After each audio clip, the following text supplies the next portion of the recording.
Hey everyone, and welcome to my traffic engineering class CE432. And now I'm gonna start a traffic engineering, very nice topic, a very easy topic, traffic stream characteristics, and what are the different parts and different components of a traffic stream. So let's go ahead and start, guys. So traffic is very similar to any medium that moves in a stream or in a pipe or in a canal. But in our case, we have cars, we don't have fluids. So traffic is just as simple as some individual cars, and these cars are a little bit different than when we have water or when we have fluid moving in a pipe or a stream that we have now humans. These humans are interacting together, and this was caused every problems that we have in the traffic, and this is what we want to solve as traffic engineers. So what's our challenge here? The challenge is to deal with these drivers, and since we're dealing with humans are very unpredictable. We have different kinds of drivers with different experiences, skill levels, attitudes in driving. So it's very non-predictable medium. Also, the word non-predictable tells us about congestion. Sometimes the road is congested, the next hour it's good. So it's not very predictable. We try to get as close as prediction as we can. And in our previous class we talked about statistics. That's why we have statistics in traffic, because it's non-predictable, meaning that you can find the probability, but it's very hard to get to the close thing, and that's why we use lots of data and statistics. So it's having a very complex behavior, which is a driver. The driver here is the constraint that I have. So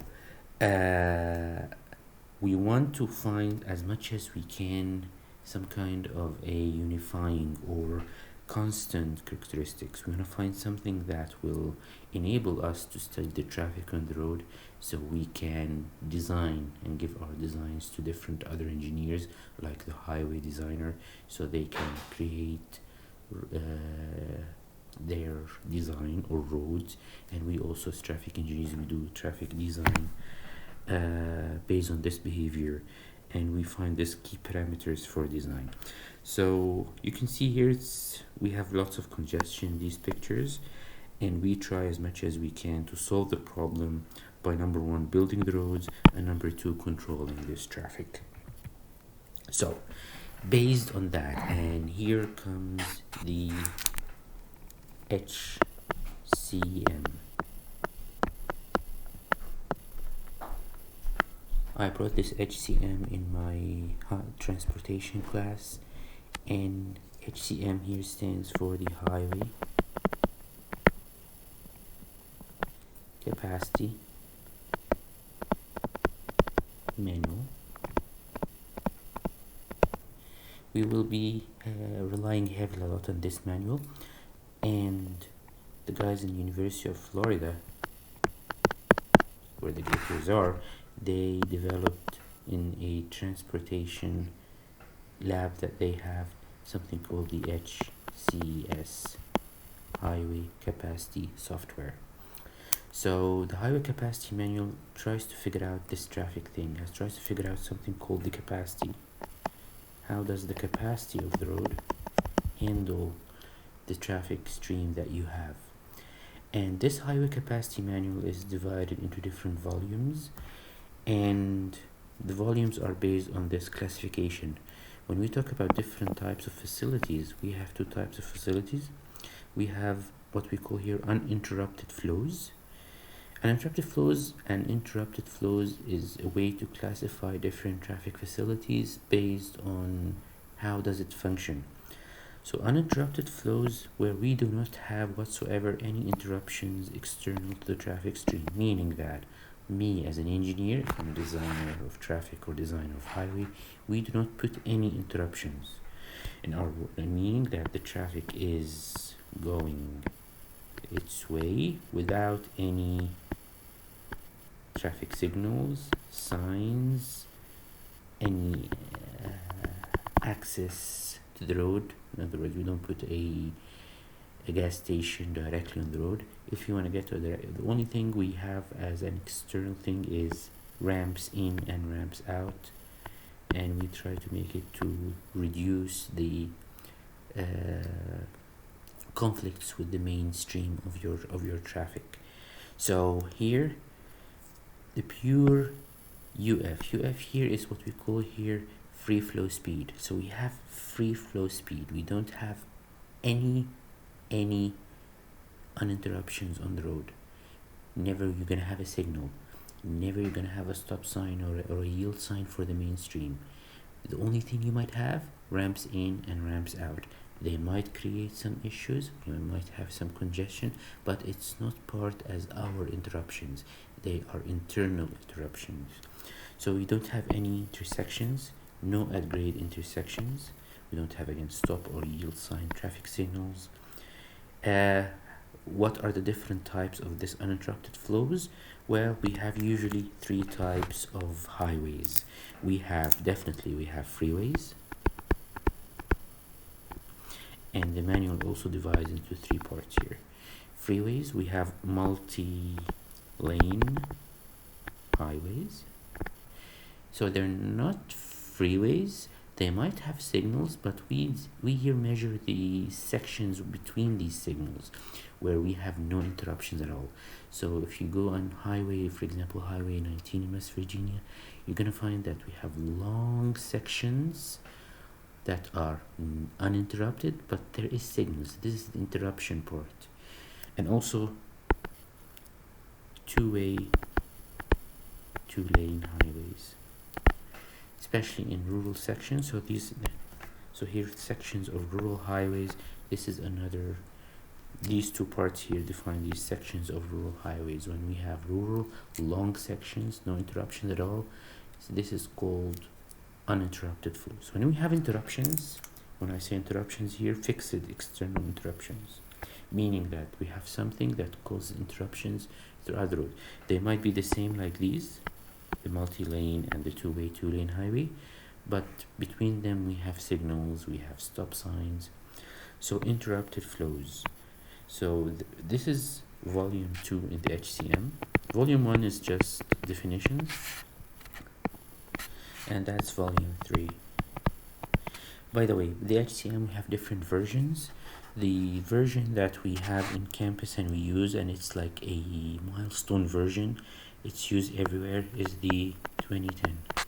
Now we have a new version called the 6th edition, and HCS follows suit. We have HCS to 2010. We're gonna have lab sessions with this, and it also follows suit with the new HCM. We have also a new HCM, HCS, the software for that. So volume 3 is uninterrupted flows. Here we talk a lot about intersections. In our class here also we're going to deal with lots of intersections. How do we design a traffic signal? How do we design stop and yield sign? Do we design stop signs? Yes, we do. In other words, we define if we need it or if we need to change it to a signal. We design it in terms of traffic, in terms of delays, in terms of stop times, and different other options for traffic engineers. Our design is very, very soft. In other words, we design some components that are inputs to other engineers. So when we have also some driveways that go in and out, bus stops, parking areas, and any other land access on the side of the road. If you're driving on the road,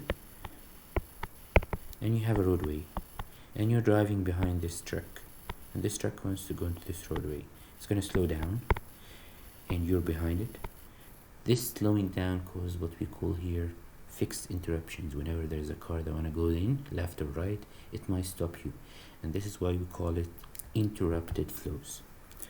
Also, we find it a lot in the city when we call here urban streets or urban surface streets. This is in the city.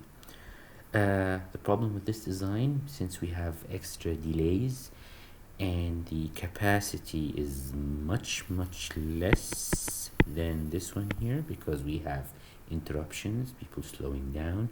When you slow down, you have more delays, then the capacity of a lane is much less. The speed is much less. We have interruptions, and when I measure these interruptions by means of something I just said a few minutes ago, something called delays.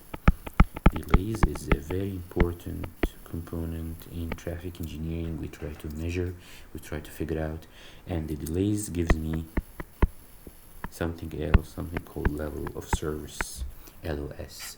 Traffic engineering components, level of service is the main component and the main way to define if your traffic is doing well or doing bad. So the traffic flow theory, which will follow suit this class here, is a theory that tries to figure out lots of things. Number one, you want to know the lane length. We want to know what's the average delay at an intersection and freeway ramp merging areas when you have a highway. And we have a ramp that goes in. These guys has to merge. This merging creates some kind of a conflict. So we want to figure out how bad it is. So the traffic stream and the traffic flow theory tries to figure out this stuff by means of different analysis. For example, queuing theory and other types of analysis we use in traffic engineering. We use operation and capacity analysis of facilities. And one way to solve this problem is to use something called simulation software. Simulation software is try to mimic whatever happened on the real road using data and using several simulation software analysis, and we try to figure out how the problem is. So let's get back to this ramp here. You start putting some traffic based on the data you know, traffic on the road, and you draw how does this ramp look like if we have some merging lane or acceleration lane, and you just put the cars on the road. You try to figure out for how many lanes here, what are the different values of volumes of cars, and the simulation will tell you how does it go. Not only that, it gives you a picture of that, it does some calculation, and it calculates several things. It calculates, number one, the capacity. It calculates the delays. It calculates something called the flow rate, which we'll be studying today. It calculates the density, which also we're going to study today, times, and this all will give me something called the level of service. This is what we do here by traffic theory, and also we do lots of simulation.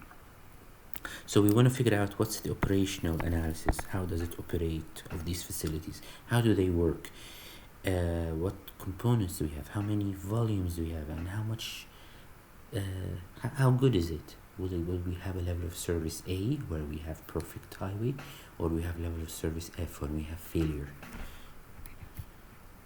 So when we talk about simulation software, we deal with traffic engineering in two different ways. Something called a macroscopic when we deal with the whole city, when we have a map of a whole city and we put the traffic on the whole city. You want to deal with it as whole. We do it for bigger areas, so we look at it, the word macro when we sit back and look at the city as a whole. So we describe the traffic stream very, very similar to a water in a pipe.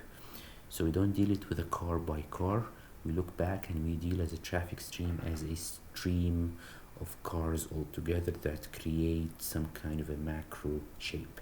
And even the output of this simulation software is not a car by car thing like I showed you in the previous slide, but it's look at links and it gives it a different color code that tells me, okay, this road is good, this road is bad. You can see this in Google. When you look at the map, it gives you an idea for the whole city, not a car by car thing. It shows you for every different road what is the components we talked about before, time and delay, level of service, capacity, and it shows you what are the different components for that. So we do simulation as well, but in a bigger sense in the whole city. So when we deal with the traffic stream as a whole or as like a fluid, we have mainly three different components we're going to study today. Something called the volumes, and the volumes is in vehicles. Usually we have it in time, vehicles per time. When I say usually here, sorry, it's either day or hour. Usually it's vehicle per hour, which gives me some kind of a rate of flow, how many cars are passing, what is the demand for every single road. This is what we call here demand analysis. We usually, if you remember in transportation, we get these values from transportation. What is the volumes you get in every road? Also use data collection to find this value. Number two, you know this already, what are the average speeds on of these vehicles on the highway? So it's mile per hour. And then comes a new value. This we give it the word V. This we give the letter U. Actually not V, we give the letter Q here actually. Q, which is the flow rate. This we give the letter speed U. We have different textbooks, have different letters. We're going to pick these ones here. And then C, we use the letter K. What is density? When we have a picture of the roadway, and since now we're dealing with the cars, not a car by car, we're going to deal them as fluid. Here comes a word that's very similar to your fluid analysis, density, like density of water, density of oil. We have also density of the road.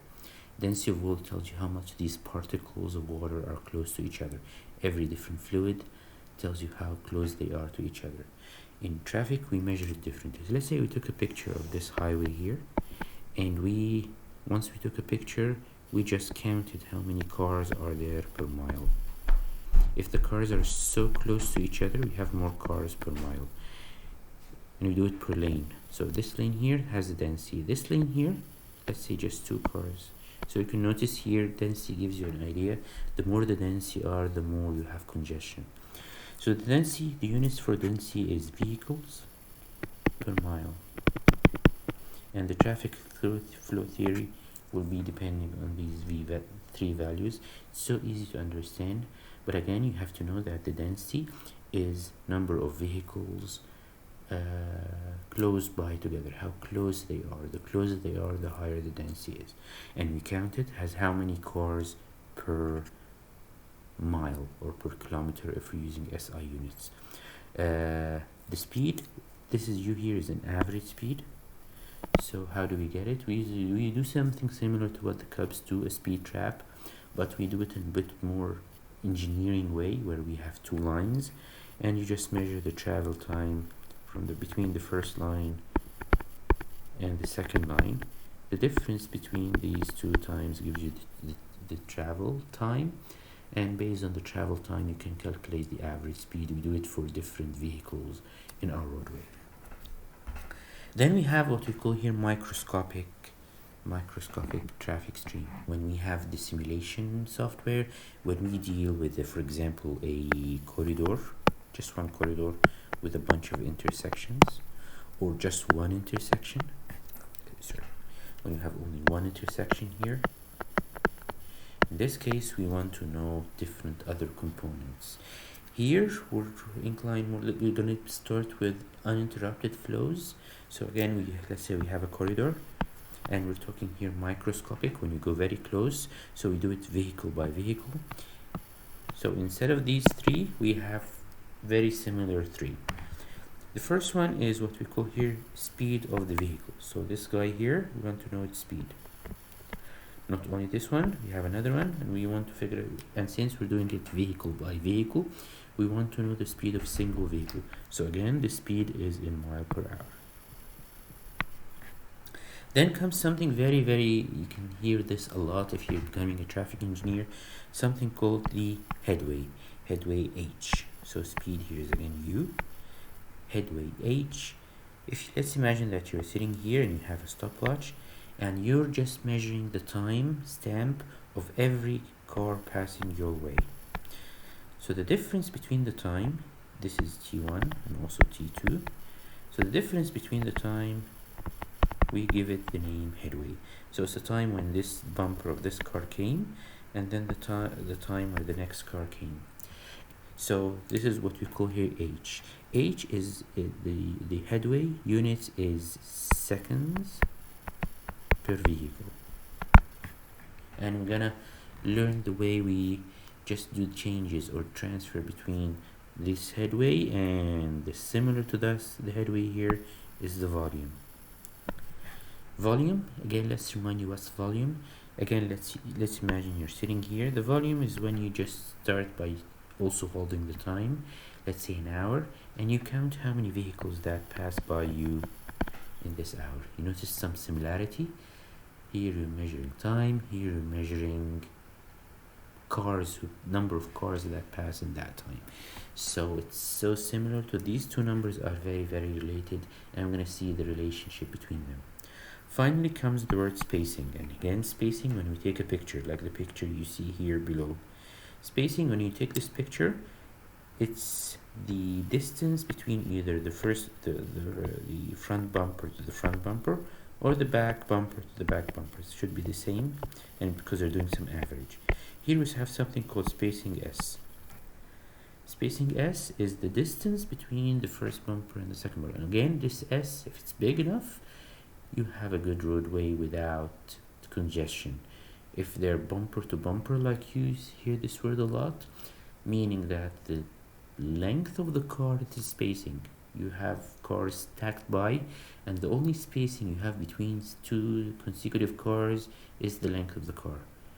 The more the spacing is, meaning that the car are driving faster. The spacing is feet per vehicle. One thing I want to note here, since we're dealing with lanes, so we're going to add here vehicle, mile, lane. We're doing it per lane. And also this one here, second vehicle per lane. Feet, vehicle per lane. So when we deal now with these density, spacing, headway, we want to deal in a lane per lane thing. So we have good analysis that to tell you, yeah, these are cars following each other, and we want to know how dense they are to each other, and also you want to know the difference between every car and the other in terms of time and distance. Another thing you want to notice here, that the spacing S is very related to K. Here we took a picture, and here we took a picture. This gives you an idea how cars are stacked together as the number of cars per mile. Also, this value here, when it's small, tells you that cars are stacked together. So these two values are very, very related, but one is microscopic and one is macroscopic. It tells you how close you are, and we have different softwares that deal with both. There's new software, or not new, there is software that works in between of them, that tries to capture both. We call this kind of software mesoscopic. So it has both components, a macro and a micro model or a module that tries to capture both in a way that will make things for the analysis, for the user, for the traffic engineer, very easy. Time-space diagram, and time-space diagram, I'm going to leave it to the classroom, but let me just tell you how it works. Time-space diagram is a diagram that has time and space. That's very simple. How do we do it? We measure both things, and this time-space diagram has tons of outputs here. Again, it's a way how we start our simulation. All simulation software starts and ends with this time-space diagram. So in the x-axis, you put here the time, and in the y-axis, you put space. And time-space diagram, we use it for every traffic stream component.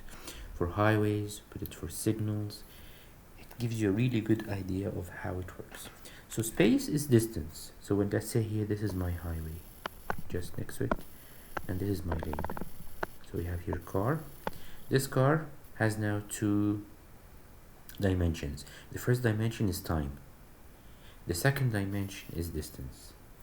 So this is space. So here it's in kilometers or miles or feet, whatever you have. So every car, let's look at this car here. Let's say it's moving from here to there with no interruptions. The road is empty and it's driving. So it takes some time to go from one place to another, and it takes a distance. So this is how the car moves. So if you look at the slope of this line, slope is y divided by x, or in my words here, space or length, divided by time. This gives you the speed u. So the slope of this line gives you the speed. When you have different cars, car 1, car 2, car 3, you can also have a line for every car, like you can see in this chart here. When you stop, let's say you stopped here for a traffic signal, then you are having no space at all. You're going this way and you're having more time. So it tells you here that I have a stop, between this time and that time, and then you can probably start moving again. So it gives you something else. This is my time delay.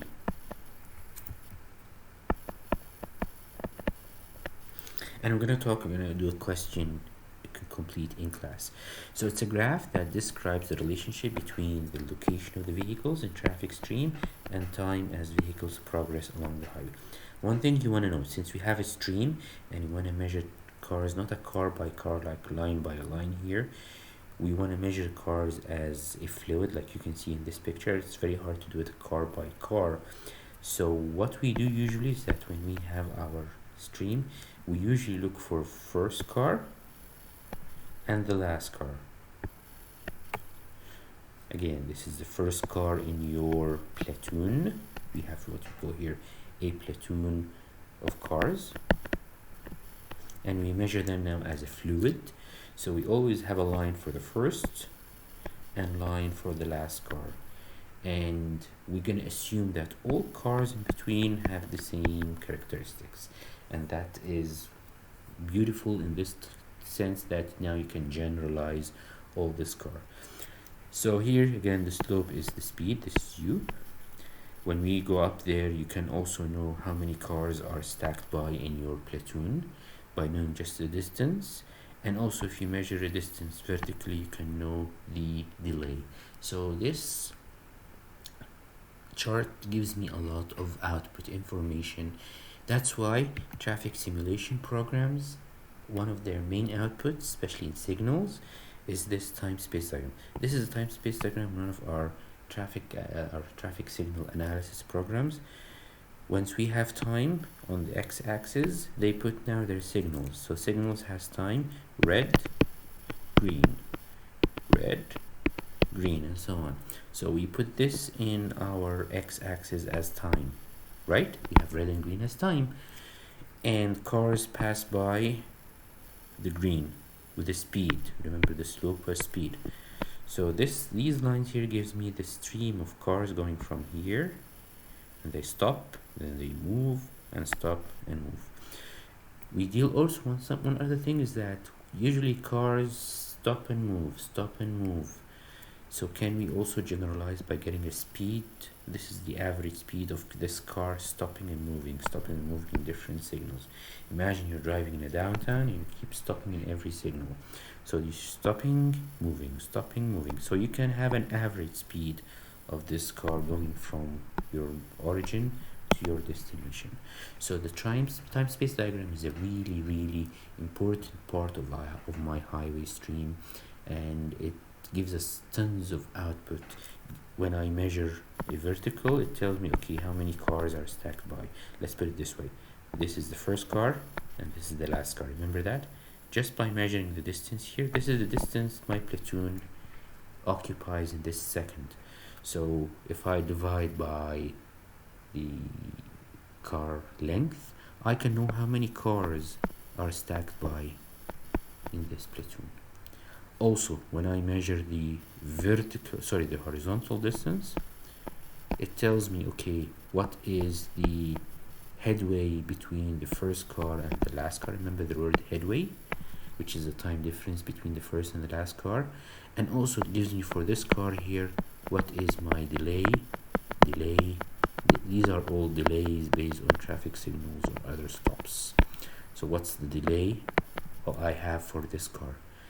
So this is a very important chart we're going to be using, and in class I will solving a question showing you how we deal with this kind of questions.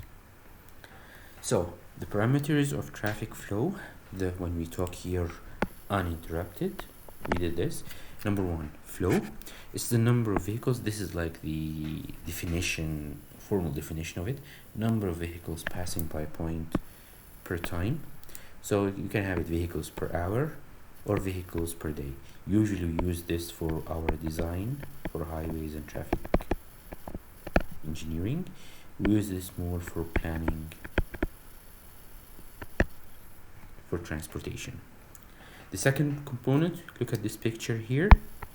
When I want to know the density, let's imagine this is a mile. I know this is just and I want to know the density of this lane here. So you count 1, 2, 3, 4, 5, 6. So I have 6 vehicles per mile. If I measure this lane here, I have more vehicles per mile. I have 1, 2, 3, 4, 5, 6, 7, 8, 9. So I have here 9 vehicles per mile. You can see we have a higher density. They're closer to each other. The spacing is the distance between the front bumper to the front bumper. So S1, S2, and we get the average for my roadway. We get the spacing of your highway. So the density here is the number of vehicles present at a given length of the highway. If we do it in SI, it's vehicle per mile, or vehicles per kilometer, or vehicles per mile for our British system. Finally, speed, and we have different ways to define speed. The best way is to create the traffic. Let's look at this car here. You create a trap, speed trap here. You measure the time here, time here. The difference between the two times gives you the time difference of every car, and knowing the distance of this speed trap, distance divided by time, gives you the speed. We have two types of speed we're going to study today, is what we call here time mean speed and space mean speed. I'm going to tell you the difference in a second. And then when we have here also uninterrupted or interrupted, doesn't matter. When we have here micro models, so the spacing is the physical distance between two moving vehicles from bumper to bumper. And also we have here vehicles per hour, vehicles per day. Oh, that's wrong. Sorry. We have here feet per vehicle, and that's the unit for spacing. And finally, when we have the headway, which is the temporal space between two vehicles, meaning the time difference between two vehicles. So if you're standing here counting cars, you have a timer. Give this car a timestamp T1, and this car timestamp T2 when it arrives here, and H equals T2 minus T1, and that is called the headway, and the unit is in equal seconds per vehicle per lane, and this is feet per vehicle per lane. Always don't forget the word lane, because we're usually doing our analysis per lane. When we do simulation, and this is an output of simulation, it shows you different types of highways with different densities. This is the highest density, K maximum, when the roads, if you just, let's imagine this is a mile, you count here.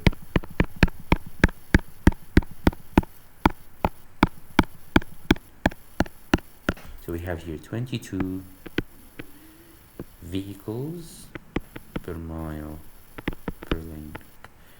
This is how we measure the density. Let's use this one here. We have a lower density, so we have here 5 vehicles per mile. And looking at these roadways and looking at the simulation, the simulation simply tells you, okay, what's the volume, how many trucks and buses you have in this volume, and it puts it on the road.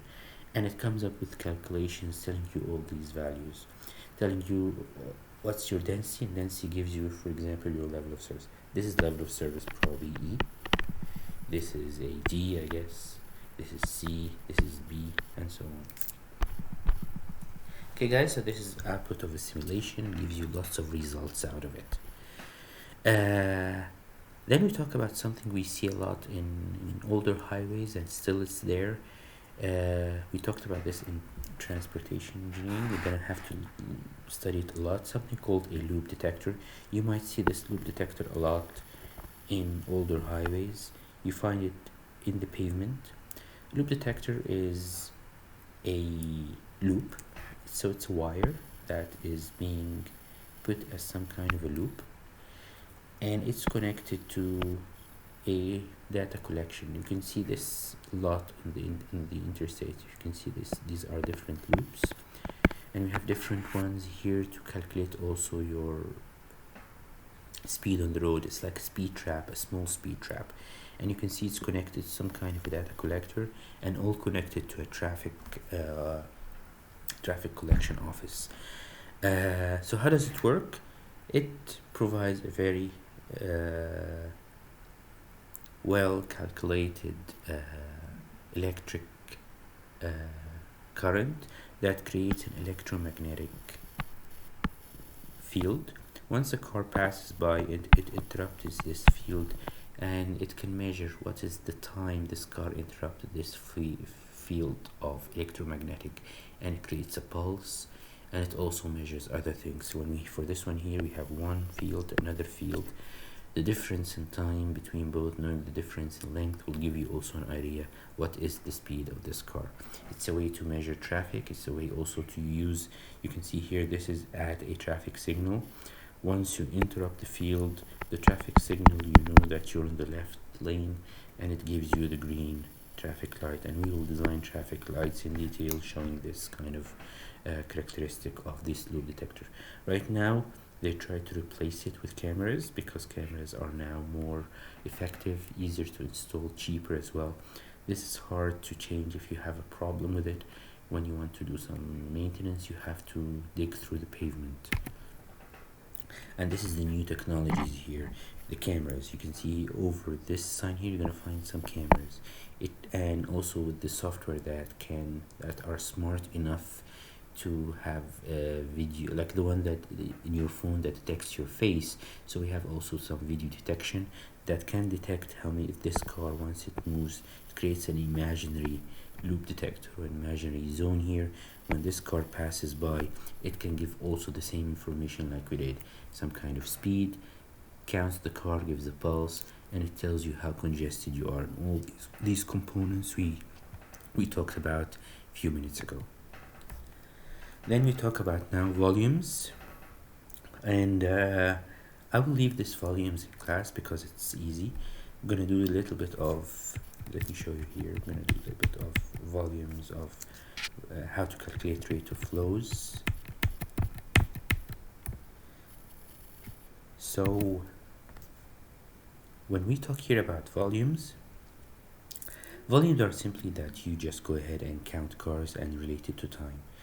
And volumes is the main input we have, and it defines the demand for traffic.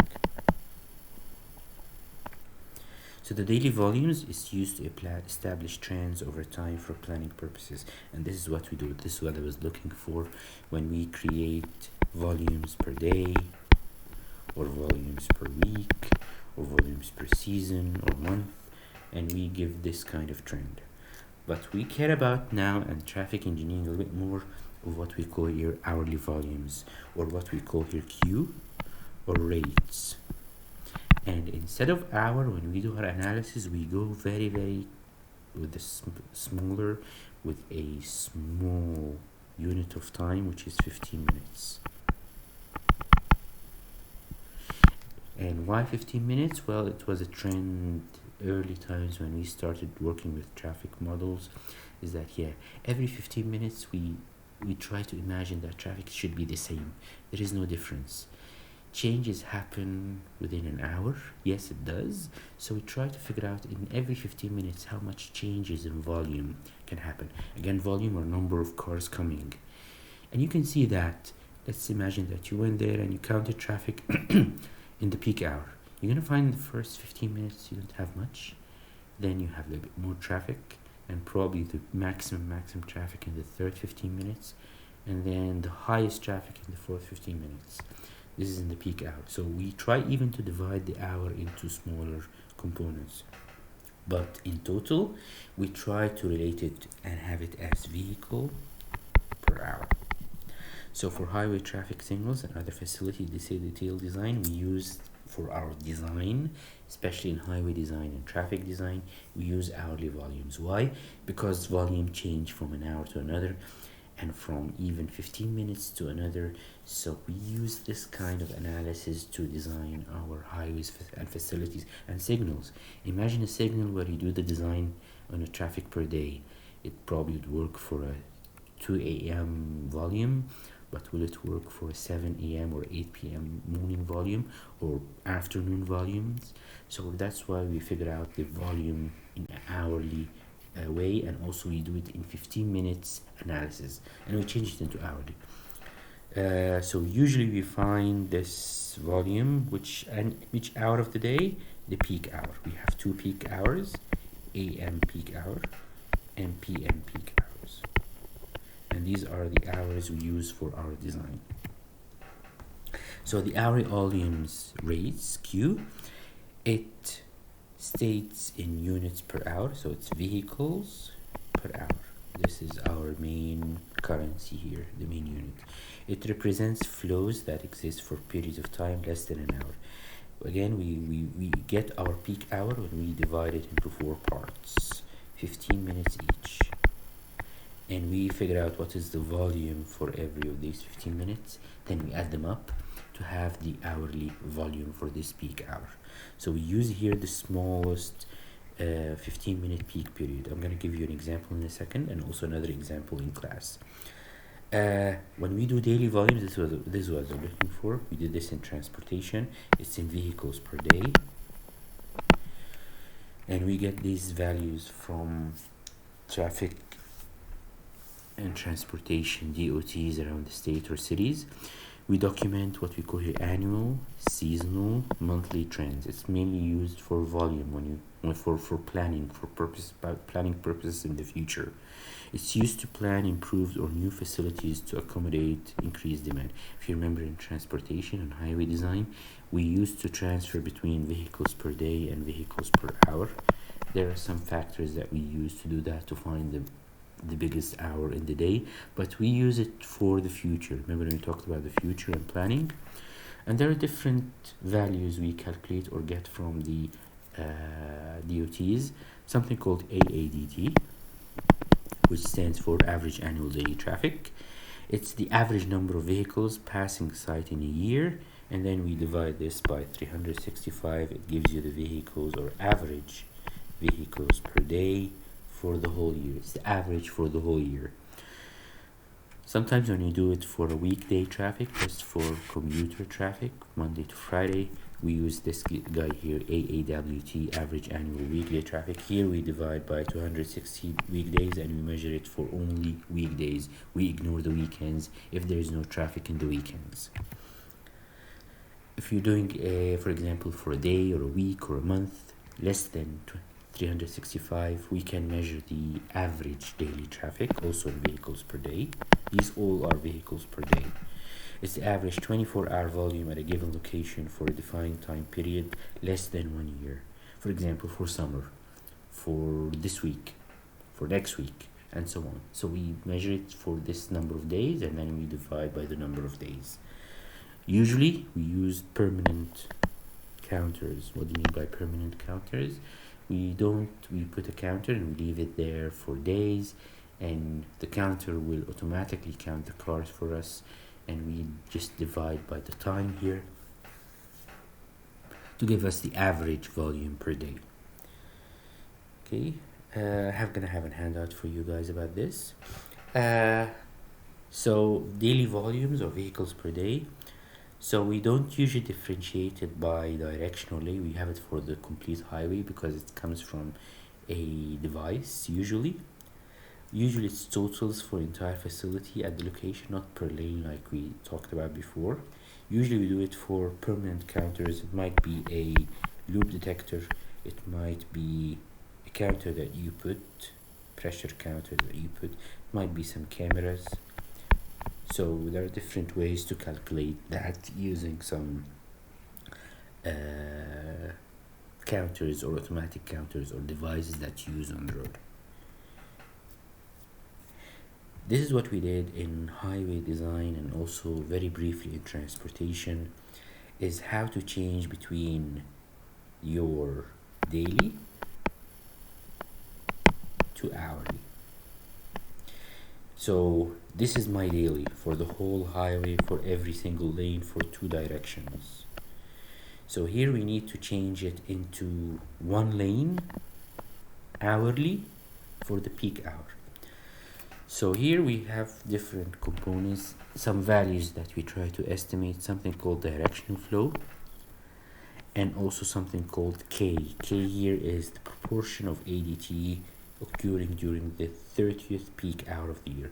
I'm gonna define in class really in detail how do we measure this 30th peak hour, and how do we change, how do you get this K, and how do you get this D. D is proportion of peak hour traveling in the peak direction of flow, meaning that we have a highway, 2 directions. In the daily manner, it doesn't matter, because usually we have 1 direction is peak in the morning, the other direction is peak in the afternoon, so they equalize each other, and we're doing it for the whole day. But what for the peak hour? The peak hour, we have a peak direction, so we measure it by this D here. We call it directional distribution. When we just want to make it easier on us, we say it's 50-50, meaning that we have same kind of traffic going in 50-50 in the peak hour. But usually, sometimes we have traffic very heavy congested traffic in one direction, probably towards the city in the morning, and towards the residential areas in the afternoon. So direction might be 80-20, like 80% in the heavy traffic, 20% in the other direction. You can see when you go to the cities, going inside the cities, heavy traffic, the other way it's off-peak traffic. So we use this as what you call here K, or D, direction distribution, and K is just to change from daily to hourly. Okay, guys? And then we come here, the rate of flow. Rate of flow is when we have, let's say you went there in a road for just 15 minutes. Just 15 minutes you went there and you counted cars.